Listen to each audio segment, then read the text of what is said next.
السلام علیکم ورحمۃ اللہ وبرکاتہ۔ میں سوشل پراسپیکٹ سے آپ کا میزبان وسیم قریشی آپ کی خدمت میں حاضر ہوں۔ گریٹر اقبال پارک عائشہ اکرام والا جو واقعہ ہے وہ ایک نیا رخ، نیا موڑ اختیار کر چکا ہے۔ عائشہ اکرام نے اپنے موجودہ بیان ریکارڈ کرواتے ہوئے بتایا ہے کہ اس سارے سانحے میں اور واقعے میں در حقیقت ملوث اس کا اپنا ٹک ٹاک پارٹنر، اس کا اپنا ساتھی ریمبو جو ہے وہ مین کردار ہے۔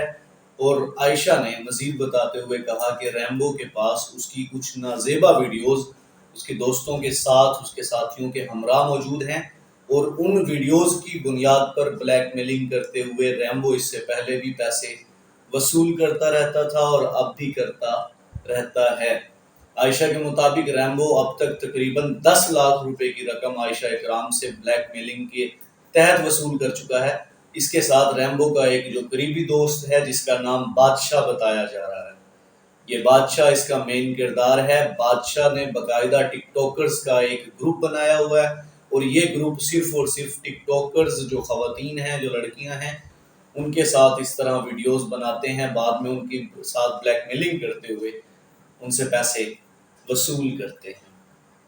یہ تو اس واقعے کا اصل رخ ہے۔ ایک پوشیدہ جو معاملات تھے یہ وہ آپ کے سامنے ہیں، لیکن ایک بات آپ کو بتاتا چلوں، جب یہ واقعہ پیش آیا تھا تو میں نے بھی باقاعدہ اس پر آرٹیکل لکھا تھا، اور بہت سارے ایسے لوگ ہیں جو میرے جیسی سوچ کے حامل تھے، جنہوں نے باقاعدہ چیخ چیخ کر کہا تھا کہ یہ معاملہ ایسے نہیں ہو سکتا جس طریقے سے بتایا جا رہا ہے، جس طریقے سے دکھایا جا رہا ہے۔ یہ کیسے ممکن ہے کہ 400 مردوں کا ہجوم ہو اور 400 کے 400 ایک ہی طرح کی ایکٹیویٹی کرنے لگیں؟ How is it possible? یہ چیز میں بھی خود بار بار چیخ چیخ کے کہتا رہا کہ یار ایسا ہو ہی نہیں سکتا، یہ تو ممکن ہے ہی نہیں۔ لیکن نہیں جی، ہمارے یہاں رشک آتا ہے مجھے ان لکھنے والوں پر جنہوں نے یہ لمبے لمبے آرٹیکل لکھے اور اس پاکستان کو اور پاکستانی معاشرے کو گندا اور غلیظ ثابت کرنے میں کوئی کسر باقی نہیں چھوڑی۔ ان تجزیہ نگاروں پہ بھی حیرت ہے مجھے، جو اسکرین پہ بیٹھ کے مختلف چینلز کے اوپر بیٹھ کے جنہوں نے بھرپور زور آزمائی کی اور اس معاشرے کو گندا ثابت کرنے کی ہر ممکن کوشش کی۔ مجھے ان یوٹیوبرز پر بھی حیرت ہے جنہوں نے صرف اور صرف اپنے ریٹنگ کے چکر میں اس سوسائٹی کو مزید برا اور بگڑا ہوا ثابت کرنے کے لیے جانے کیا کیا میٹیریلز اور کس کس طرح کے الفاظ کا استعمال کیا۔ سب سے زیادہ جو فیمیلز اینکر پرسن ہیں ان کا تو کیا ہی کہنا، انہوں نے تو دھوم ہی مچائی ہوئی تھی۔ ایک اور چیز، اقرار الحسن اور یاسر شامی، سر آپ لوگوں کے تو کیا ہی کہنے، آپ لوگوں کو اتنا خیال نہیں آیا، اتنی شرم نہیں آئی۔ ملینز میں لوگ آپ کے فالوور ہیں، لاکھوں کروڑوں لوگ آپ لوگوں کو فالو کرتے ہیں۔ میں آپ لوگوں کی کم عقلی پہ حیرت ہوں کہ اتنے بڑے واقعے پر ویڈیو بنانے سے پہلے آپ نے حقائق کو جاننا گوارا نہیں کیا۔ آپ لوگوں کو اتنا بھی نہیں پتا کہ اس طرح کے معاملات بڑے حساس ہوتے ہیں، اور آپ جیسے لوگ اگر ویڈیوز بنا کے سوشل میڈیا کے اوپر اس معاشرے کو گندا ثابت کرنے لگ جائیں گے، آپ لوگوں کو تو سننے والا یہ سمجھتا ہے کہ آپ سچ بول رہے ہیں، آپ کی تو بات کو پکڑا جاتا ہے۔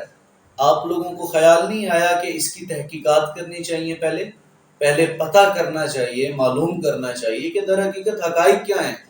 حقائق کو جانے بغیر آپ اس کے گھر پہنچ گئے، آپ نے پورا پروگرام جو ہے وہ نشر کر دیا، آپ نے پتہ نہیں کیا کیا ایسے ایسے منہ بنائے، آپ نے ایسے ایسے فیس ایکسپریشنز دیے، اللہ ہی معاف کرے۔ مجھے حیرت ہے بھائی، یاسر شامی اور اقرار الحسن نے تو مگر مچ کے اتنے آنسو بہائے کہ یقین کریں کہ سمندروں کا جو پانی ہے نا وہ بھی کم پڑ گیا۔ میں بعض اوقات ہر جگہ کہتا ہوں کہ ہر مرتبہ اگر عورت یہ کہے کہ میرے ساتھ زیادتی ہوئی ہے تو اس کا ہرگز یہ مطلب نہیں ہے کہ اس کے ساتھ زیادتی ہوئی ہے۔ آپ ہزاروں مرتبہ دیکھتے ہیں کہ عورت خود بھی اپنے کپڑے پھاڑ کے بیٹھ جاتی ہے کہ میرے ساتھ زیادتی ہوئی ہے۔ آپ نے بہت ساری جگہ پر دیکھا ہوگا عورت خود برہنہ ہو جاتی ہے کیس کو مضبوط بنانے کے لیے، دوسرے کو مجرم ثابت کرنے کے لیے۔ ایسے لاتعداد واقعات میرے اور آپ کے سامنے موجود ہیں، لیکن توف ہے بھائی آپ لوگوں پر آپ نے اسکرین کو بھر دیا، ایک 60 سالہ بزرگ آپ نے اس سانحے میں گرفتار کر لیا، اور وہ بزرگ جو 14 سالوں سے گریٹر اقبال پارک کے قریب سے بھی نہیں گزرا تھا، آپ نے اس بزرگ کو اس کے گھر باقاعدہ جب وہ مسجد سے نماز پڑھ کے نکل رہا تھا آپ لوگوں نے اسے اریسٹ کر لیا۔ اس کی جو عزت گئی ہے اس کا ذمہ دار کون ہے؟ یہ یہاں اگر مرد کی جو عزت ہے وہ عزت ہی نہیں ہے۔ ایک خاتون جھوٹ بولتی ہے تو آپ سوسائٹی کے سارے مردوں کو اٹھا کے ایک ہی فرست میں کھڑا کر دیتے ہیں۔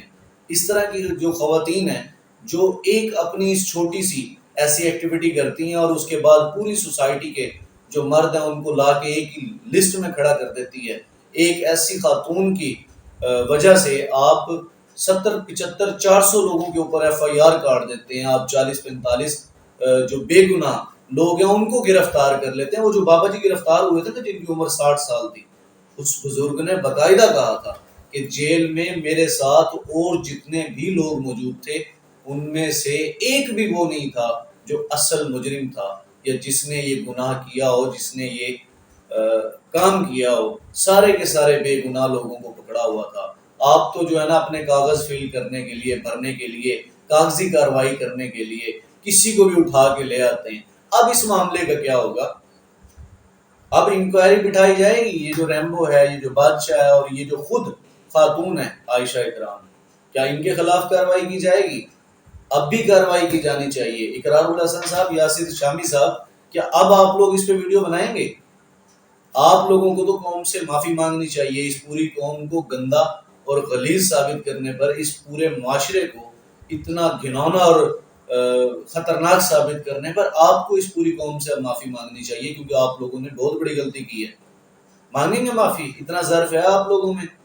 اگر نہیں ہے تو خدا را نیکسٹ ٹائم خیال کیجیے گا، اس طرح کی ویڈیوز بنانے سے پہلے کم از کم تحقیق تو کر لیا کریں۔ یہ اندھی تقلید جو ہے نا اس کو چھوڑ دیں، یا جو ریٹنگ کے چکر ہے اس کو چھوڑ دیں۔ آپ کو پتہ ہی نہیں ہے آپ سوسائٹی کو کہاں سے کہاں لا کے کھڑا کر دیتے۔ افسوس ہوتا ہے مجھے ایسے معاملات کے اوپر۔ آپ لوگوں سے کم از کم اس طرح کی توقعات ایک عام شخص نہیں رکھتا۔ پتہ نہیں کیا کیا، چھوڑیں، اتنا کافی ہے، اس سے زیادہ مزید کیا تھا۔ اسی کے ساتھ اپنے میزبان وسیم قریشی کو اجازت دیجیے۔ تھینک یو سو مچ، اللہ حافظ۔